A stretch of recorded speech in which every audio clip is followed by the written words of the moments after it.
हा कागदी कप म्हणून याच्यामध्ये आपण चहा पितो. या कागदी कपाच्या आतून प्लास्टिकची एक लेअर असते.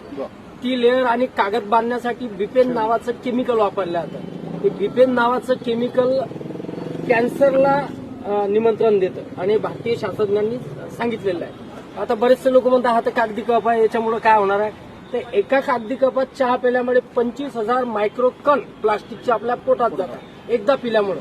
दिवसातून जर अशी 4 वेळा चहा पिली तुम्ही या कपामध्ये तर 1,00,000 मायक्रोकन प्लास्टिकचे आपल्या पोटात जातात.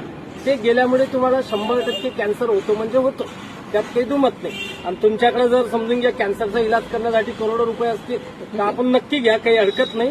हा कप जर फाडून पाहिला तुम्हाला प्लास्टिक दिसणार नाही, पण हा कप जर तुम्ही असं पाण्यामध्ये भिजवला आणि याला थोडंसं असं स्कर्प केलं तर बघा मी तुमच्या समोर दाखवतो तुम्हाला. आणि हे जे प्लास्टिक आहे हे वितळतं आणि वितळल्याच्या नंतर चहाच्या वरती एक थर येतो. आपल्याला असं वाटतं की हा पत्तीचा थर आहे का, चहा घट्ट झाली म्हणून थर आला का, दूध साईचं होतं म्हणून थर आला का, असं आपल्याला वाटतं.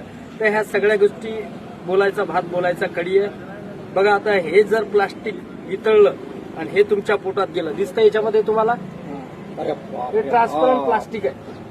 हे गरम पाणी किंवा गरम कोणताही पदार्थ टाकला की ते ताबडतोब वितळतं आणि वितळल्यामुळे ते तुमच्या पोटात जातं. जर तुम्हाला मरायचं असेल कॅन्सरचं